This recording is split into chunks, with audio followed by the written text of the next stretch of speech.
एक बड़ी पुरानी कहावत है, कहते हैं जब जागो तभी सवेरा। क्या कुछ ऐसा ही सीन हो रहा है। स्क्रीन पर देख रहे हैं आप जिन्हें, ये है निकी हेली और इन्होंने अब भारत को लेकर ट्रम्प को एक बहुत बड़ी बात कही है। जानेंगे क्यों कहा जा रहा है कि क्या टर्निंग पॉइंट शुरू हो चुका है अब अमेरिका के अंदर। वहीं इन सब के बीच में FBI ने भारत को थैंक्स क्यों बोला और भी बहुत सारी चीजें इस वक्त चल रही हैं। जियोपॉलिटिक्स में बहुत सारी चीजें चल रही हैं। हमेशा की तरह वर्ल्ड मिरर के इस एपिसोड में जानने को मिलेगा बहुत कुछ, इसलिए वीडियो को अंत तक जरूर देखें। स्क्रीन पर ग्लोबल टाइम्स का एक ट्वीट देख रहे हैं जिसमें इन्होंने कहा है कि अमेरिकन सोयाबीन एसोसिएशन ने मंगलवार को अमेरिकी गवर्नमेंट को कहा है कि चाइना के साथ डील सिक्योर करो क्योंकि ये बहुत ज्यादा जरूरी है अमेरिका के सोयाबीन्स के लिए। आप जरा सोचिए, चाइना ना एक तरीके से मजाक बना रहा है अमेरिका का। होता क्या है, अमेरिका सोयाबीन बेचता था चाइना को, एक अच्छा खासा व्यापार रहा है। स्क्रीन पर इस ग्राफ को देख सकते हैं। वहीं दूसरी तरफ सोयाबीन को लेकर किस तरीके से माहौल है।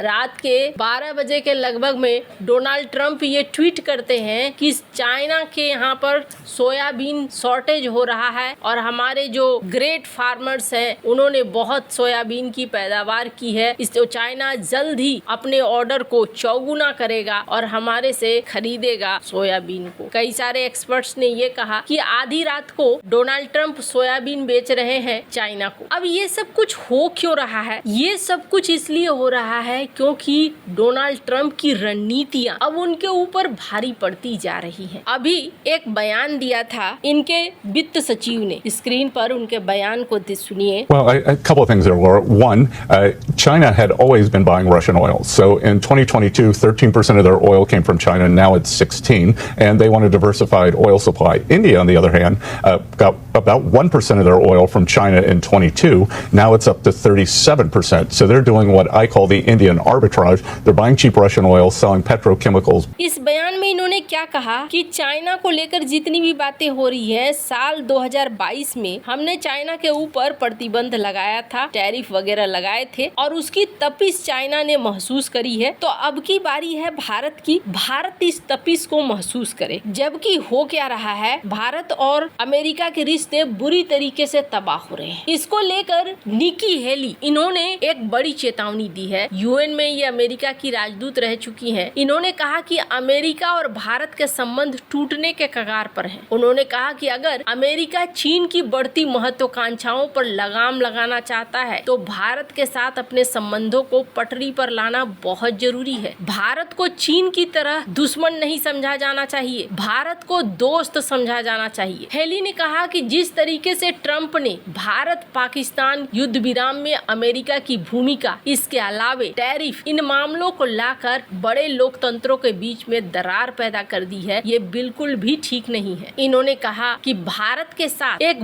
बहुत ही बढ़िया तरीका से व्यवहार करना चाहिए, एक ऐसा व्यवहार जो एक बहुत कीमती स्वतंत्र लोकतंत्र वाले देश के साथ करना चाहिए, न कि चाइना जैसा विरोधी की तरह करना चाहिए। अगर भारत को खो देता है अमेरिका, ये एक रणनीतिक आपदा होगी। अभी वो क्यों कह रही है ऐसा और उनकी बातें सही भी क्यों प्रतीत हो रही है? भारत दुनिया की सबसे तेजी से बढ़ती हुई मुख्य इकोनॉमी अभी बनी हुई है और जल्द ही ये जापान को पीछे छोड़ देगा। भारत अगर उभरता हुआ ताकत बनता है तो चाइना की दुनिया में जो व्यवस्था बदलने की महत्वाकांक्षा है उसके बीच में सबसे बड़ा रोड़ा भारत बनता है। अगर साधारण शब्दों में कहें तो जैसे जैसे भारत की शक्ति बढ़ेगी वैसे वैसे चीन की महत्वाकांक्षाएं कम होगी और यही वजह है कि वो कह रही है कि भारत के ऊपर जोर लगाओ, भारत के मैन्युफैक्चरिंग क्षमता को बढ़ाओ ताकि चाइना के ऊपर निर्भरता कम किया जा सके। टेक्सटाइल, सस्ते फोन, सौर पैनल जो अमेरिका में जल्दी और सस्ते में नहीं बनाए जा सकते हैं, इनका उत्पादन बड़े पैमाने में भारत में करो। भारत मध्य पूर्व में बढ़ती सुरक्षा भूमिका निभा सकता है। चीन का जो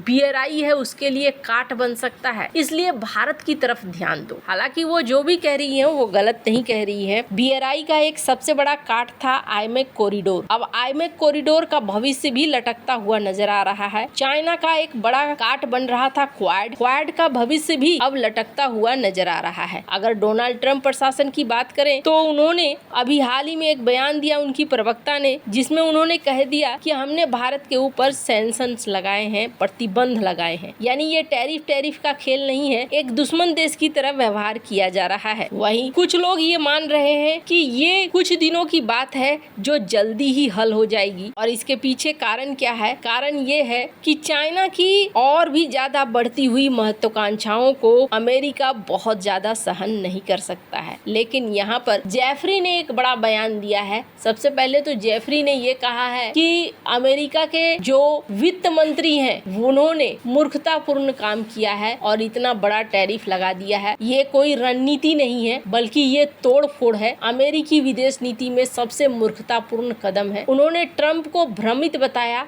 और कहा कि अमेरिका ने लंबे समय तक दुनिया में प्रभुत्व का उपयोग किया है। वह सोचता है कि वह दुनिया के हर हिस्से को कंट्रोल कर सकता है। उन्होंने ये भी कहा कि ट्रंप को ब्रिक्स देशों के बारे में शायद पता नहीं है। ब्रिक्स देश अब एक साथ आते हुए दिख रहे हैं और ये सब ट्रंप की वजह से है। हालांकि जेफरी ने भारत को सलाह दी है कि भारत अमेरिका के ऊपर अपनी लंबी रणनीतिक सुरक्षा या व्यापार लाभ के लिए भरोसा न करे। अमेरिका के राजनेता कब क्या करेंगे कहना मुश्किल है। भारत को क्वाड में अमेरिका के साथ मिलकर चीन के खिलाफ जाने से कोई दीर्घकालिक सुरक्षा या लाभ नहीं होगा। भारत एक महान शक्ति है और भारत को स्वतंत्र स्थिति बनाए रखना चाहिए। उन्होंने ये भी सुझाव दिया कि अपने असली साझेदारों चाइना, रूस, ब्राजील के साथ संबंधों को मजबूत करना चाहिए। भारत को ये उम्मीद नहीं करना चाहिए कि भारत को बहुत ज्यादा सपोर्ट अमेरिका से मिलेगा। खैर, एक चीज तो जरूर दिख रहा है और वो ये दिख रहा है कि ये जो टैरिफ का मामला उठा है, इस पूरे टैरिफ के मामले से एक को लाभ हो रहा है और वो लाभ हो रहा है चाइना को। अब 27 तारीख आने ही वाली है। ऐसे में डोनाल्ड ट्रंप टैरिफ को हटाते हैं या नहीं हटाते हैं वो भी देखने वाली बात होगी। लेकिन बहुत तरह के सवाल होने जरूर शुरू हो चुके हैं। स्क्रीन पर